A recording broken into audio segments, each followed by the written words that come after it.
Hello students, मैं विष्णु कुमार। एक बार फिर से स्वागत है आपका अपने यूट्यूब चैनल में। तो हम पढ़ रहे थे इलेक्ट्रोस्टैट। लास्ट क्लास में हमने डिस्कस किया था चार्ज, प्रॉपर्टीज ऑफ चार्ज, ठीक है, और इंडक्शन ऑफ चार्ज या चार्जिंग ऑफ द बॉडी, ये हमने डिस्कस कर लिया था। आज हमारा टॉपिक रहेगा कूलम्ब्स लॉ। ठीक है, स्टार्ट करते हैं। तो उससे पहले हम बात करते हैं कूलम्ब्स लॉ है क्या। तो देखिए, लास्ट क्लास में जैसे हमने पढ़ा था क्या कि लास्ट लेक्चर में जब भी दो पॉइंट चार्जेस एक दूसरे क्लोज आते हैं तो फोर्स एक्सपीरियंस करेंगे। If they are like charges then they repel to each other, if they are unlike then attract to each other. But कितने मैग्नीट्यूड फोर्स से वो अट्रैक्ट होंगे या रिपल होंगे, उसके लिए कूलम्ब्स ने एक लॉ दिया।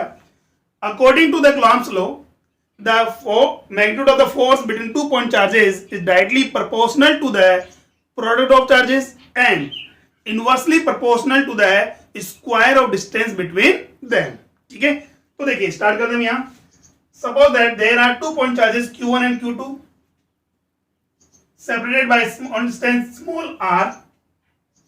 Then the force experienced by both charges F is directly proportional to the product of charges q1 q2 and inversely proportional to the square of distance between them. दोनों का हम command लिखें तो क्या होगा हमारे पास F proportional q1 q2 upon r square. पता है जब भी हम प्रोपोर्शनल साइन क्या करेंगे, रिमूव करेंगे, हम एक कांस्टेंट यूज करेंगे। तो यहां हम यूज करते हैं F is equal to k q1 q2 upon r square.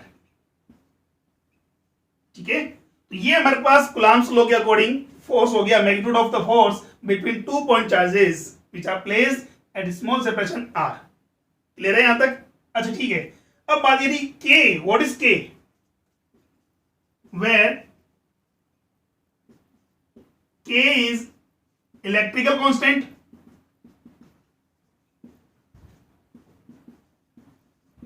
and its value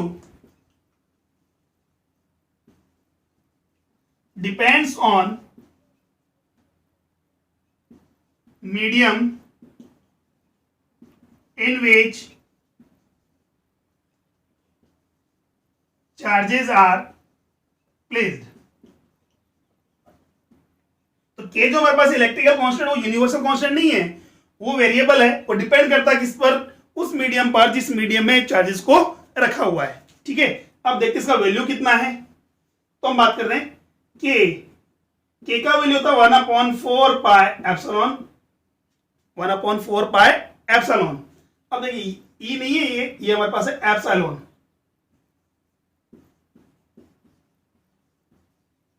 epsilon, ठीक है, व्हाट इज एप्सिलॉन? एप्सिलॉन होता है परमिटिविटी ऑफ मीडियम।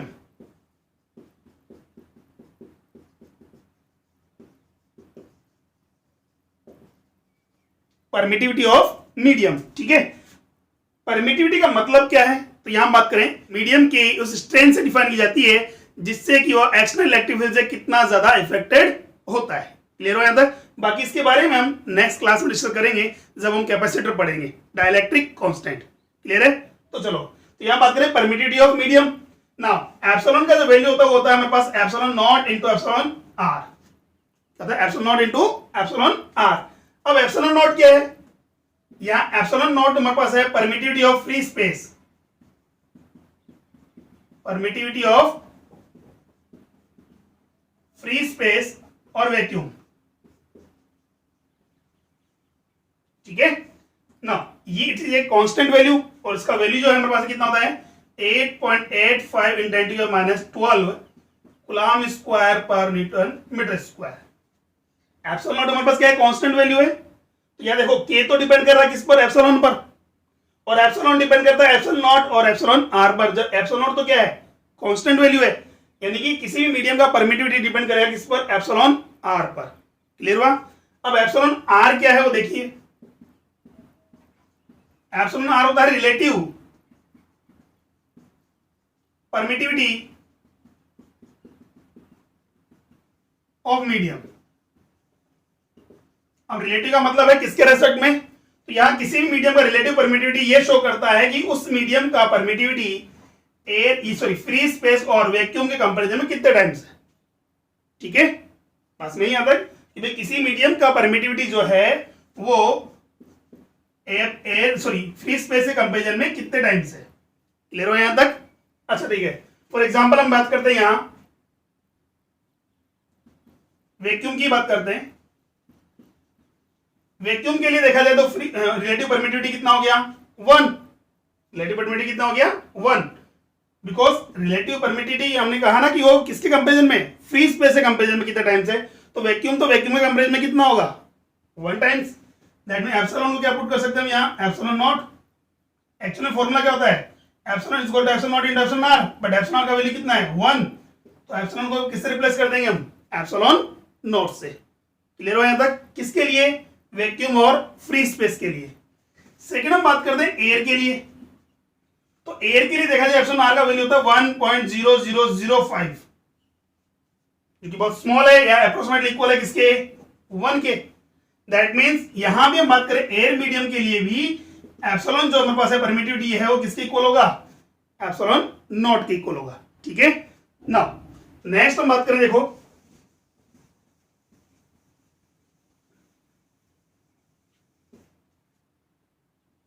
हम यहां व्हाट यूज कर रहे हैं, एप्सिलॉन इक्वल टू 80 to 81, तो एप्सिलॉन का वैल्यू कितना आएगा 80 टाइम्स ऑफ एप्सिलॉन नॉट।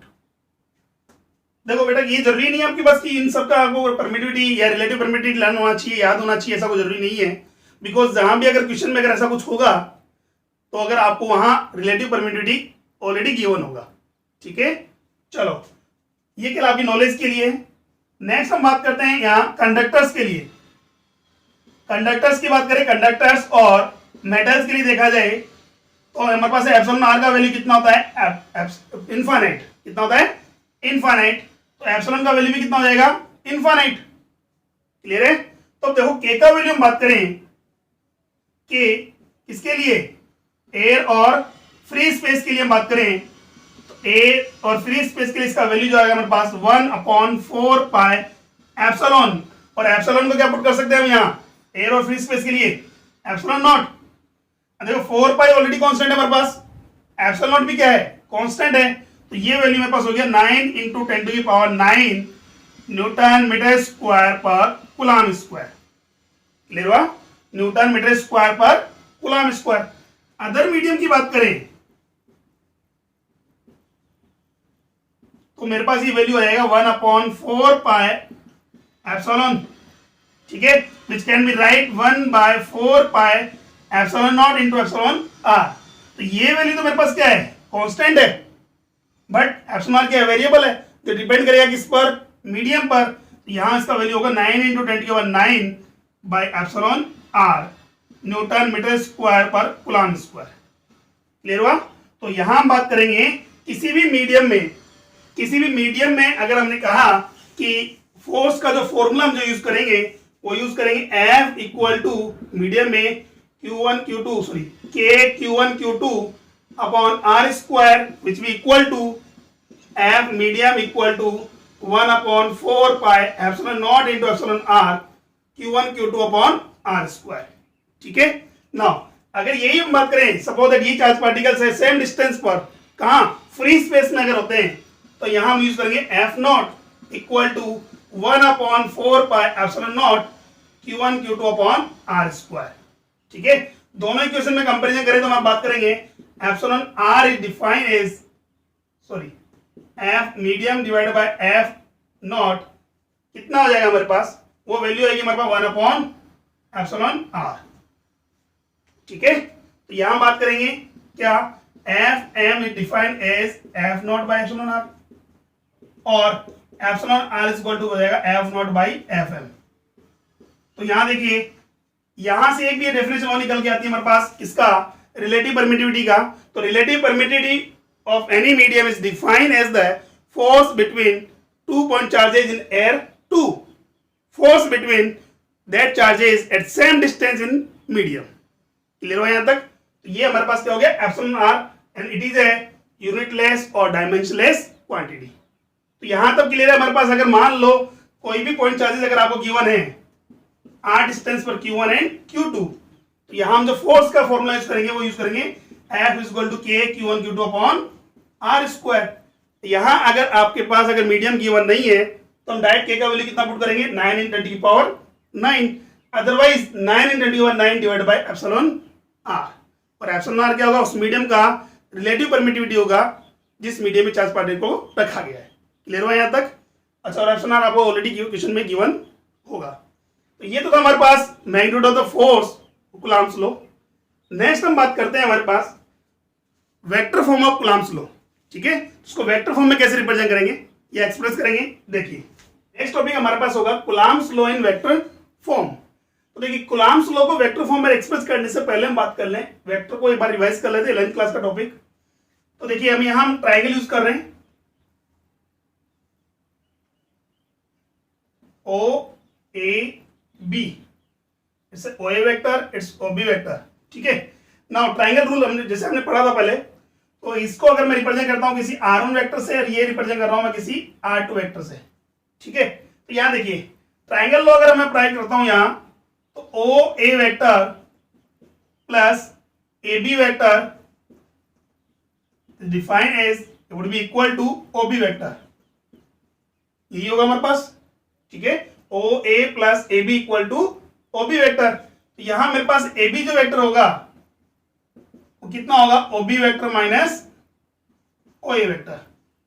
तो ए बी वेक्टर का मतलब डायरेक्शन क्या आ रही है, ए टू बी, डायरेक्शन क्या आ रही है हमारे पास, ए टू बी। और यानी कि हमारे पास A to B direction, it means A जो है हमारे पास इनिशियल पॉइंट हो गया और बी हमारे पास क्या हो गया, फाइनल पॉइंट हो गया। ये ऐसे इसको हमने डेल्टा आर से रिप्रेजेंट किया, सपोज करो। ठीक है, नाउ सेकंड केस में बात करें, यहां से मेरे पास हो जाएगा, यहां ए बी वेक्टर जो है हो जाएगा r1 to 2 और ओ बी वेक्टर है क्या हमारे पास, r2 vector minus r1 vector. Clear हुआ यहां तक? अच्छा ठीक है, नाउ सेकंड हम बात करते हैं यही बात। अगर मैं इसको ये बोलूं O B vector plus B A vector, O B vector plus B A vector would be equal to O A vector, यही हुआ। तो यहां से बी ए वेक्टर का वैल्यू कितना होगा, B A vector will be defined as O A minus O B. तो यहां देखिए B A, that mean direction क्या आ रही है, बी टू ए, डायरेक्शन क्या हो रही है, बी टू ए। तो बी हमारे पास क्या है, इनिशियल पॉइंट, और ए हमारे पास क्या हो गया, फाइनल पॉइंट। तो यहां हमारे पास है डायरेक्शन के अकॉर्डिंग बात करें, इसको मैं डिफाइन कर सकता हूं r21, r21 और ओ B vector, O A vector कितना है, r1 vector minus r2 vector. Clear हुआ? इस समय डायरेक्शन इसकी ये होगी। ठीक है, अब देखो यहां से, यहां हमें पता है ये इक्वेशन नंबर सेकंड हो गया। तो r12 वेक्टर का मैग्नीट्यूड इक्वल होगा r21 वेक्टर के मैग्नीट्यूड के, जिसे हम डेल्टा आर से रिप्रेजेंट कर रहे हैं। ठीक है, बट यहां क्या बात करें, क्या r12 वेक्टर इक्वल होगा r21 वेक्टर के, नहीं, किसमें, नेगेटिव। मैग्नीट्यूड इक्वल है, मैग्नीट्यूड इक्वल है, बट डायरेक्शन क्या है, अपोजिट है, that mean both are negative vectors और अपोजिट वेक्टर। क्लियर हुआ यहां तक? अच्छा ठीक है, अब बात आ रही है यूनिट वेक्टर की। तो यूनिट वेक्टर क्या होता है हमारे पास, यूनिट वेक्टर को हम केव से डिनोट करते हैं, और यूनिट वेक्टर का फॉर्मूला होता है हमारे पास है vector upon magnitude of vector, vector upon magnitude of vector. यही हम बात अगर मैं r12 वेक्टर के लिए अप्लाई करें तो क्या होगा हमारे पास, r12 vector upon magnitude of r12 vector. ठीक है, it can be right r2 minus r1 vector upon r12 vector का मैग्नीट्यूड। क्लियर हुआ यहां तक? r12 vector can be right r2 minus r1। ठीक है, सिमिलरली अगर बात करें r21 कैप क्या होगा हमारे पास, r21 कैप बस वैल्यू होगी r21 vector upon magnitude of r21 vector, और r21 vector can be right r1 vector minus r1 vector, sorry r1 minus r2 vector का मैग्नीट्यूड। क्लियर हो यहां तक? तो देखिए केवल हमें ये समझना है हमारे पास कि अगर मान लो डायरेक्शन आपकी क्या है, ए टू बी आ रही है, ए टू बी आ रही है, तो डिस्प्लेसमेंट वेक्टर जो हमारे पास होगा वो उसकी वैल्यू क्या होगी हमारे पास, final vector position minus initial vector position. ठीक है, ऐसे का डायरेक्शन आपकी बी टू ए आ रही है तो क्या होगा, इनिशियल पॉइंट कौन सा आपके पास, बी, फाइनल क्या हो गया, ए, और डिस्प्लेसमेंट वेक्टर क्या होता है हमारे पास, final position vector minus initial position vector. Clear हुआ यहां तक? ठीक है, अच्छा इसी का हम यूज करेंगे यहां वेक्टर फॉर्म में। तो देखिए consider 2 point charges Q1 and Q2 both are placed at point A and B in coordinate system. The position vector of Q1 about origin is R1 vector and position vector of Q2 about origin is R2 vector. ये origin consider है. Clear हो यहाँ तक? Now separation between them delta R vector. अब देखो direction A to B हो या B to A, delta R vector का मैग्नीट्यूड तो क्या रहेगा? इक्वल रहेगा. तो पोजीशन बिटवीन हम बात करें, position vector between A and B, तो वो तो हो गया मेरे पास डेल्टा आर वेक्टर या डिस्प्लेसमेंट वेक्टर बोलते हैं इसको हम, डिस्प्लेसमेंट वेक्टर. अब जो कि मुझे पता है कि स्ट्रेट लाइन में, अब बेटा हमें तो क्या चाहिए फॉर्मूले में? डिस्टेंस चाहिए हमें. तो डिस्टेंस क्या होगा? Magnitude of displacement. ठीक है, तो क्या हो गया मेरे पास, सॉरी ये पोजीशन वेक्टर है, तो डिस्प्लेसमेंट का मैग्नीट्यूड किसके इक्वल होगा? डिस्टेंस के. तो क्या होगा हमारे पास? डेल्टा आर वेक्टर का मोड. ठीक है, तो यहां से बात करें डेल्टा आर वेक्टर जो हमारे पास होगा वो मैग्नीट्यूड किसके इक्वल होगा? R21 वेक्टर के मैग्नीट्यूड के, जो एज वेल एज इक्वल होगा R12 वेक्टर के मैग्नीट्यूड के इक्वल. ऐसा ऑलरेडी हम पहले पढ़ चुके हैं. क्लियर हुआ यहां तक? अच्छा ठीक है, अब देखिए हमें पता है जब भी जो पॉइंट चार्जेस एक दूसरे क्लोज आएंगे तो हमारे पास क्या होंगे? वो एक्चुअली फोर्स एक्सपेक्ट करेंगे. कितना फोर्स एक्सपेक्ट करेंगे? वो हम फॉर्मूला अप्लाई कर सकते हैं, F equal to K Q1 Q2 upon R square. हमें यहाँ क्या इंपॉर्टेंट देखना है? हमें देखना है इनकी डायरेक्शन. क्लियर हुआ ना? देखिए force on charge Q2 due to charge Q1, हमें निकालना है Q1 पर कौन फोर्स अप्लाई कर रहा है, कौन एक्सेप्ट कर रहा है? Q2 कर रहा है. सॉरी Q2 पर कौन कर रहा है? Q1 कर रहा है. कितना देखना है वो देखिए, F21. जिस पर फोर्स एक्सेप्ट होता है उसको पहले मेंशन करते हैं, और जिसके कारण एक्सेप्ट हो रही है, जो एक्सेप्ट करता है उसको हम बाद में मेंशन करते हैं. यहां हमारे पास फॉर्मूला क्या होगा? F21 vector is equal to K Q1 Q2 upon square of distance. तो डिस्टेंस ऑलरेडी हमने मेंशन की, कितनी है? डेल्टा आर वेक्टर का स्क्वायर. चलो यहां तक कोई दिक्कत नहीं है. अब देखिए यहां, अब हमें डायरेक्शन देखनी है. तो हमें देखिए जिस पॉइंट चार्ज पर फोर्स एक्सर्ट हो रहा है, जिस पॉइंट चार्ज पर, जो नहीं, जिस पॉइंट चार्ज पर फोर्स एक्सर्ट है उसको कंसिडर करना है. तो यहां बात करें फोर्स किस पर लग रहा है हमारे पास? Q2 पर. हम किसको ऑब्जर्व करेंगे? Q2 को करेंगे. ठीक है, अच्छा Q1 एक्सेप्ट कर रहा है किस पर? Q2 पर. तो Q2 चार्ज जो हमारे पास है वो किधर मूव करेगा, किधर शिफ्ट होगा? टुवर्ड्स टू Q1 और अवे फ्रॉम Q1. तो ये डिपेंड करेगा उनके ऊपर, नेचर के ऊपर. तो यहां देखिए हमें कोई अगर नेचर मेंशन नहीं किया हुआ है तो हमें यहाँ क्या करना है? पॉजिटिव ही कंसिडर करना है. क्या करना है? पॉजिटिव कंसिडर करना है. तो पॉजिटिव पॉजिटिव क्या हो गए? Like charges. तो लाइक चार्ज में क्या होगा? ये अट्रैक्ट होगा, ये रिपल होगा. सर रिपल होगा. तो रिपल में क्या होगा? Q1 तो एग्जिस्ट हमारे पास उसी पॉइंट पर है. Q2 किधर मूव करेगा? टुवर्ड्स टू Q1 और अवे फ्रॉम Q1. तो सर रिपल होगा तो अवे फ्रॉम Q1. यही हुआ. तो ये डायरेक्शन हो गई किसकी? F21 वेक्टर की. क्लियर हुआ? अच्छा इस डायरेक्शन क्या मेंशन करोगे? इसकी डायरेक्शन क्या होगी? A टू B होगी या B टू A होगी?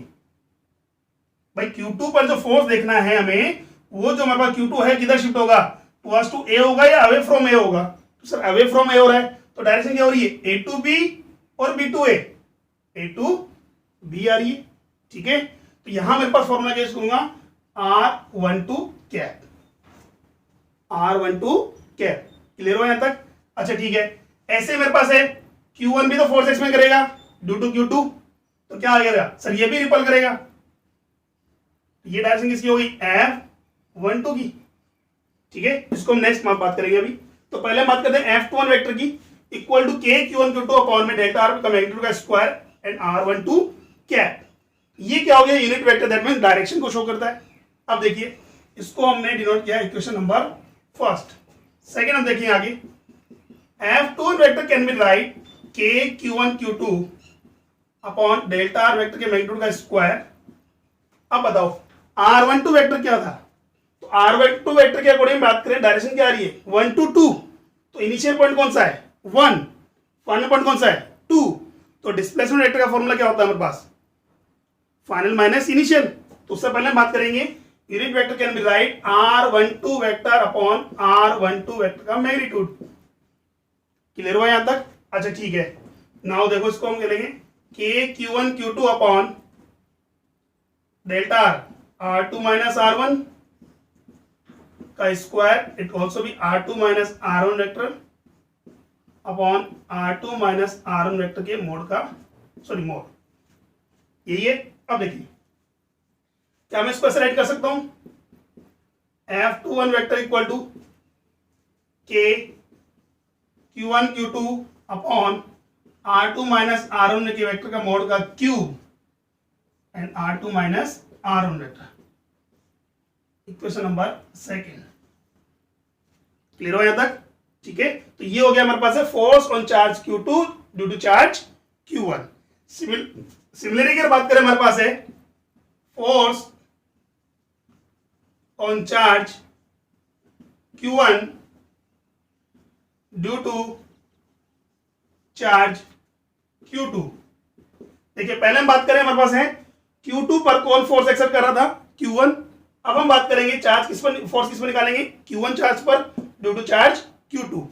तो देखिए यहां force on charge Q1 due to charge Q2 F12। Clear हुआ? अच्छा F12 का फॉर्मूला हमारे पास क्या होगा, मैग्नीट्यूड तो क्या होगा K Q1 Q2 upon delta के वेक्टर के मैग्नीट्यूड का स्क्वायर, ये तो हो गया मैग्नीट्यूड। नाउ डायरेक्शन की बात करें तो देखिए अभी हमने कहा पहले जब Q2 पर फोर्स एक्सर्ट हो रहा था तो हम Q2 की डायरेक्शन देख रहे थे। अब फोर्स किस पर एक्सपीरियंस हो रहा है हमारे पास है, कौन एक्सपीरियंस कर रहा है, Q1 एक्सपीरियंस कर रहा है। ठीक है, तो हम डायरेक्शन किसकी देखेंगे, Q1 की देखेंगे। तो ये हमारे को इसको क्या करना है, एज ए रिजिड कंसिडर करना है। तो Q1 किधर मूव करेगा, towards to Q2 away from Q2। तो क्या होगा हमारे पास आंसर, अवे फ्रॉम Q2। अब Q2 से अवे, इसका मतलब डायरेक्शन क्या होगी, B to A और A to B। तो डायरेक्शन हमारे पास होगी सर B to A। तो इसका मतलब हम बोल सकते हैं R21 वेट, R21 क्या, अरे 2 से 1 ही तो जा रहा है, तो मेरे पास क्या हो जाएगा R21 क्या। क्लियर हुआ यहां तक? अच्छा ठीक है, ये हो गया क्वेश्चन नंबर थर्ड। अब R21 के यूनिट वेक्टर है, इसको क्या लिखेंगे हम, K Q1 Q2 upon delta R की मैग्नीट्यूड का square and R21 vector upon R21 vector का मोड। क्लियर हुआ यहां तक? अच्छा ठीक है, अब R21 वेक्टर देखो इनिशियल पॉइंट कौन सा है 2, फाइनल पॉइंट कौन सा है 1। फॉर्मूला क्या हो जाएगा, फाइनल माइनस इनिशियल। यहां हम बात करें F12 vector equal to K Q1 Q2 R1 vector minus R2 vector upon, देखो डेल्टा वेक्टर हमने क्या पुट किया था, R2 माइनस R1 का स्क्वायर और R1 माइनस R2। जैसा कि हमें ऑलरेडी हमने पढ़ा क्या कि डेल्टा R12 वेक्टर हो या R21 वेक्टर, दोनों का मैग्नीट्यूड क्या होता है, इक्वल होता है।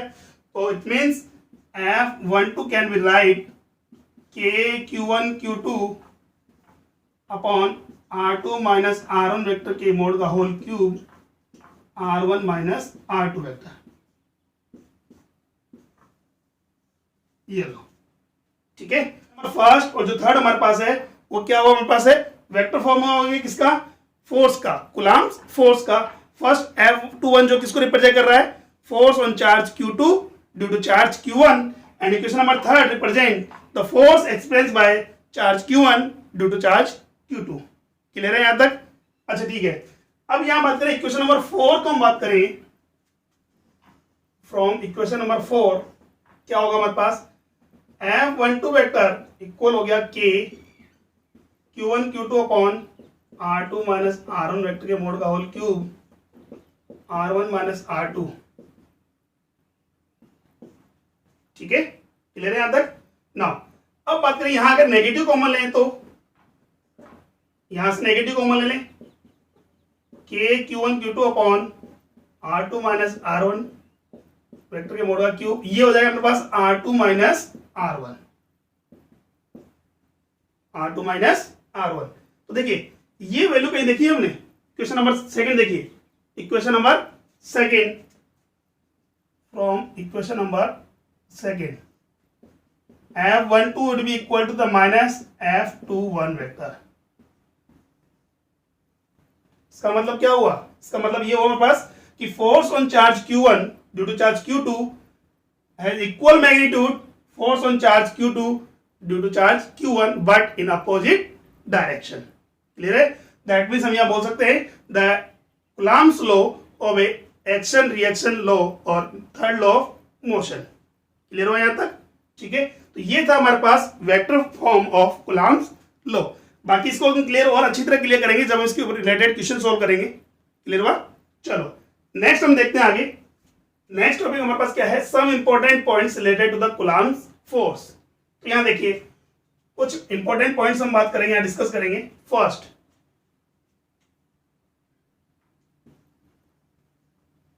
Coulomb's law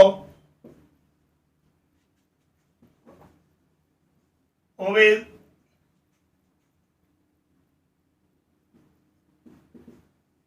third law of motion, इसे बोलते हैं action reaction law. That means क्या हुआ? थर्ड कूलम्ब्स लॉ क्या करता है? ऑब्वियसली करता है किसका? थर्ड लॉ ऑफ मोशन का। दैट मीन्स F1 यानी Q1 पर Q2 फोर्स जितना फोर्स एक्सपेंड करेगा सेम मैग्नीट्यूड में Q2 भी एक्सपेंस करेगा कितना? Due to charge Q1 but in opposite direction. ठीक है, क्लियर हुआ? Now second,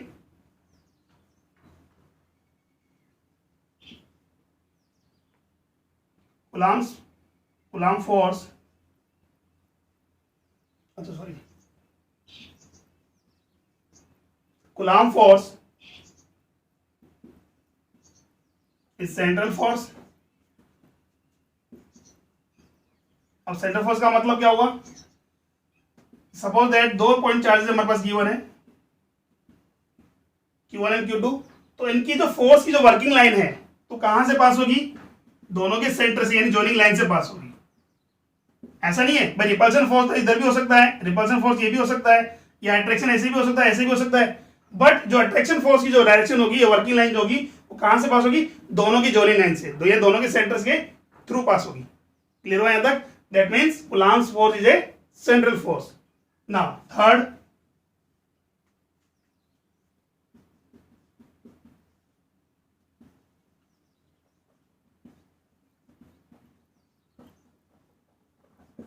electric force is a conservative force.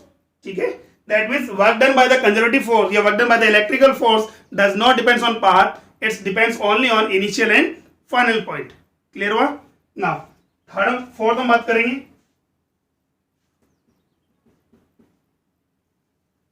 it obeys square inverse law. ठीक है, नेक्स्ट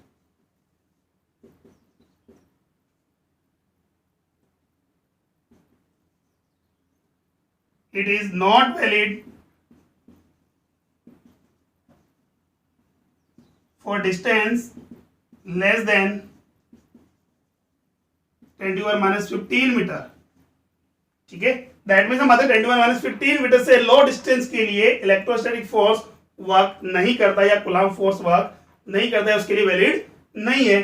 दैट मीन्स हम बात करें इसकी जो रेंज है वो रेंज कहां से हो गई? 10⁻⁻15 मीटर टू इनफाइनाइट। क्लियर हुआ यहां तक? नेक्स्ट देखिए,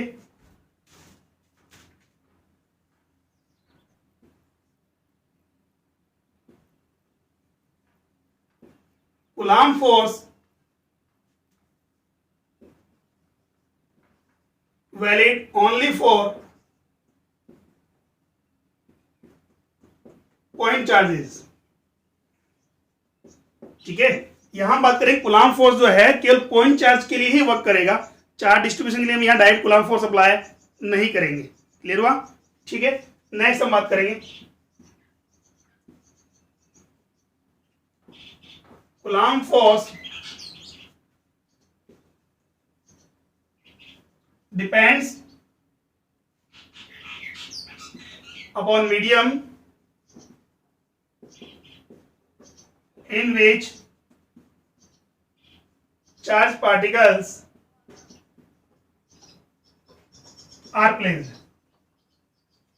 ठीक है। कूलम्ब फोर्स जो हमारे पास है उस मीडियम पर डिपेंड करता है जिस मीडियम में चार्ज पार्टिकल्स को रखा गया है, and it is maximum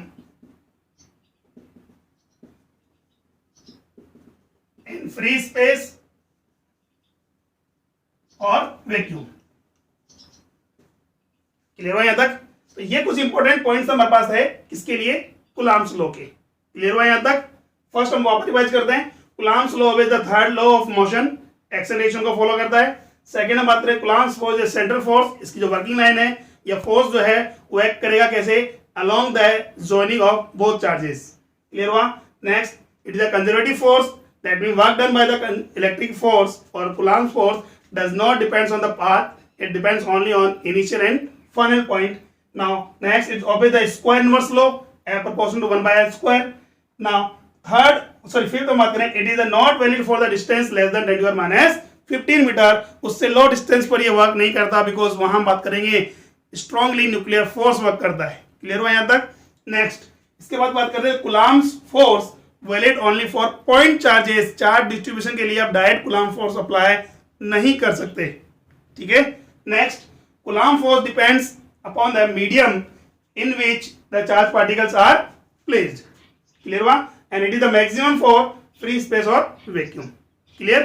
Next topic हमारा क्या है वो देखिए हमारा नेक्स्ट टॉपिक है सुपरपोजिशन प्रिंसिपल, ठीक है।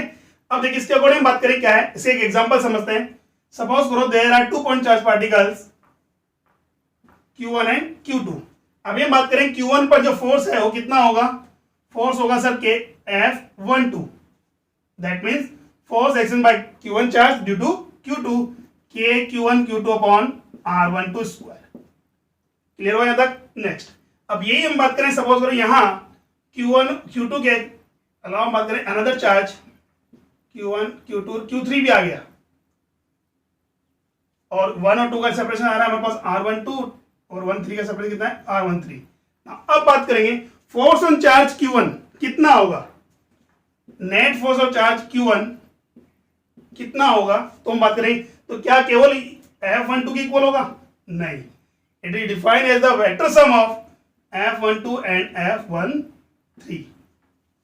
क्लियर हो यहां तक? तो यहां पर बात करेंगे Q1 चार्ज पार्टिकल पर Q2 भी फोर्स एक्सर्ट करेगा एंड Q3 भी फोर्स एक्सर्ट करेगा, तो रिजल्टेंट जो फोर्स होगा उनके इंडिविजुअली फोर्स के वेक्टर सम के इक्वल होगा। ऐसे हम बात करें यहां सपोज करो Q1 के अलावा बात करें Q2 Q3 ना होकर के और ज्यादा चार्जेस हमारे पास बात करें, ये n चार्जेस हमने यूज किया,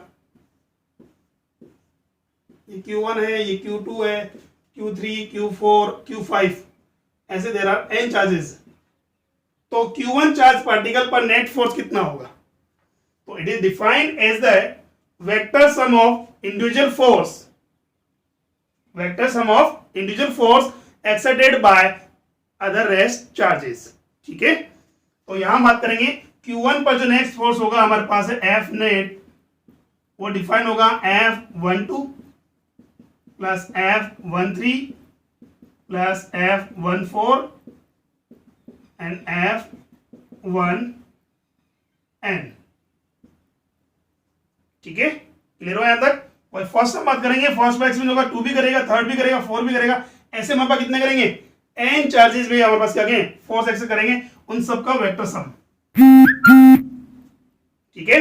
तो according to the superposition principle the net force expense by any charge particle is defined as the vector sum of individual force exerted by the rest charge particle in that system. Clear हुआ यहां तक? ठीक है। तो यहां बात करें हमारे पास किसी भी एक पर्टिकुलर चार्ज पार्टिकल पर रिजल्टेंट जो फोर्स होगा हमारे पास वो रेस्ट चार्ज पार्टिकल्स के एक्सर्ट फोर्स के वेक्टर सम के इक्वल होगा। क्लियर हुआ? तो ये था आज का टॉपिक हमारे पास Coulomb's law, vector form of Coulomb's law and superposition principle. Next class में हम इससे रिलेटेड क्वेश्चन करेंगे। क्लियर हुआ? ठीक है, आज के लिए इतना ही। Thank you.